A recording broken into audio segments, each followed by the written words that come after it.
perpindahan panas atau kalor. Anak-anak, pernahkah kalian membantu ibu memasak di dapur? Nah, pada saat proses memasak, tahukah kamu mengapa api kompor dapat memanaskan air dalam panci sehingga sayuran yang ada di dalamnya menjadi matang? Nah, anak-anak, banyak sekali ya dalam kehidupan sehari-hari kita jumpai proses perpindahan panas atau kalor. Contohnya adalah seperti berikut ini. Ketika kita memasak, kita menyalakan api kompor. Panas api akan memanaskan panci. Kemudian, panci yang panas akan membuat air menjadi mendidih dan sayuran yang sedang dimasak menjadi matang. Contoh lainnya adalah, nah, kalian lihat di sini ada matahari dan bumi. Jarak antara matahari ke bumi itu adalah 152.100.000 kilometer. Jauh sekali bukan? Namun panas dari matahari itu dapat kita rasakan di bumi. Mengapa demikian? Karena panas dari matahari berpindah atau merambat ke bumi sehingga kita yang berada di bumi dapat merasakan hangatnya sinar matahari. Oh ya anak-anak, panas berpindah dari benda yang bersuhu tinggi ke benda yang bersuhu lebih rendah.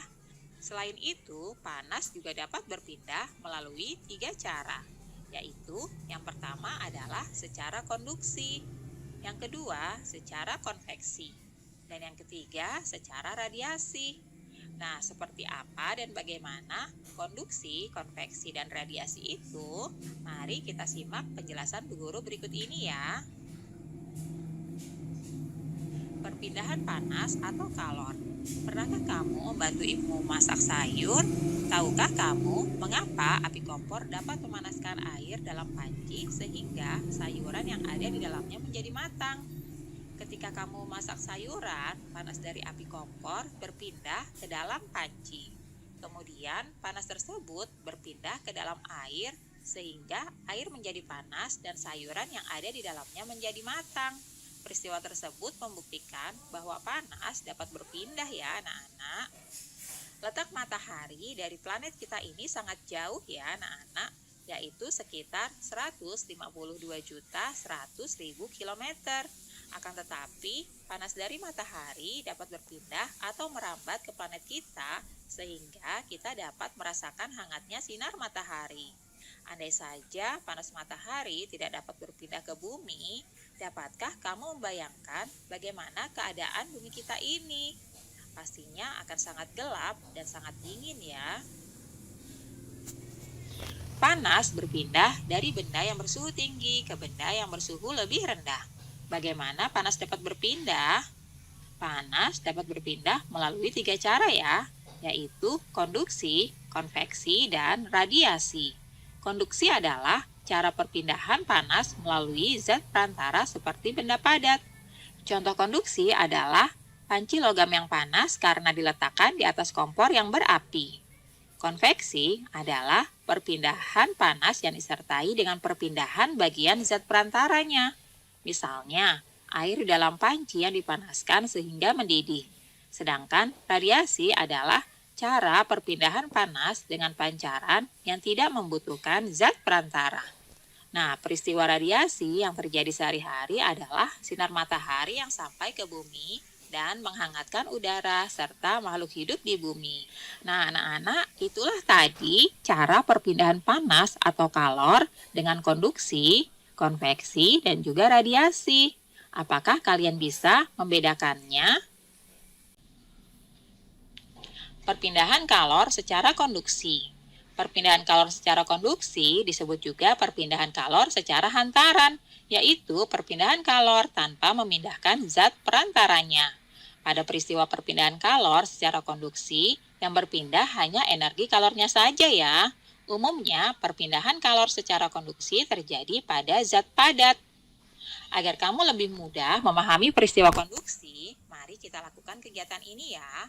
Peristiwa konduksi dapat diumpamakan dengan kegiatan memindahkan buku secara estafet yang dilakukan oleh kamu dan teman-teman. Buku yang dipindahkan secara estafet kita umpamakan sebagai kalor dan orang yang memindahkannya sebagai zat perantaranya. Ketika kamu dan teman-temanmu memindahkan buku secara estafet, yang berpindah hanya bukunya itu saja ya. Sedangkan kamu dan temanmu sebagai perantara tetap diam di tempat, tidak berpindah. Begitu pula dengan peristiwa konduksi, hanya kalornya saja yang berpindah, zat perantaranya tetap. Saat kamu membuat teh dan memegang salah satu ujung sendok yang dimasukkan ke dalam air panas, apa yang terjadi? Lama-kelamaan, ujung sendok yang kamu pegang juga akan terasa panas ya.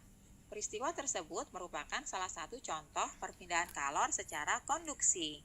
Pada perpindahan kalor secara konduksi, kalor akan berpindah dari benda bersuhu tinggi menuju benda yang suhunya lebih rendah.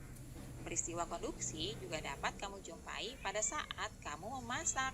Pada saat kamu menggoreng, ujung spatula yang kamu pegang akan terasa panas, walaupun ujungnya tidak bersentuhan dengan api kompor. Setrika listrik merupakan alat yang cara kerjanya menggunakan prinsip perpindahan panas secara konduksi. Ketika setrika dihubungkan dengan arus listrik, maka arus listrik akan mengalir melalui elemen pemanas. Panas dari elemen itu akan berpindah ke bagian alas besi setrika yang tebal. Nah, anak-anak, itulah tadi penjelasan cara perpindahan kalor secara konduksi serta contohnya yang dapat kita jumpai pada kehidupan sehari-hari.